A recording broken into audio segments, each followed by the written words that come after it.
Ish haqining ma'lum foizini davlat daromadiga o'tkazish bilan bog'liq jazo bu mahkumdan ish bilan ta'minlanganlikni talab etadi.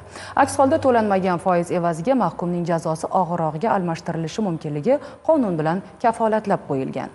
Biroq mahkum ish bilan band bo'lmasa-chi, joylardagi probatsiya guruhlari ushbu masalani ham e'tibordan chetda qoldirmagan. Mahkumlar uchun bo'sh ish o'rinlari yarmarkasi, shuningdek sayyor sud ham o'tkazildi.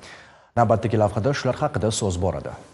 Qarshi shahar ichki ishlar organlari faoliyatini muvofiqlashtirish boshqarmasi probatsiya nazoratida jazo o'tab kelayotgan mahkumlar uchun tashkil etilgan mehnat yarmarkasida mahkumlarga bo'sh ish o'rinlari taklif etilar ekan, ularning ba'zilari bundan unumli foydalanishdi.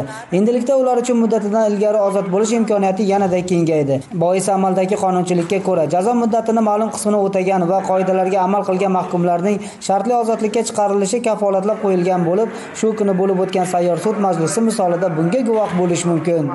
Bu ham bir qandaydir mas'uliyat yuklanganday bo'layotganda bu majburiy ekan bu. Odam bu nimasi emas, ixtiyoriy emas. Bu majburiy. Endi jinoyat qildingizmi, demak majburiy javobgarlik tortishingiz kerak. Uyatdan yer chizib turgan bu ayollar ham hozirda sud hukmi bilan jazo o'tamoqda. O'tgan davr ular uchun xulosa chiqarishga yetarli bo'lsa-da, yelkalarini bosib turgan mahkumalik yuki erkinliklarini cheklab turardi.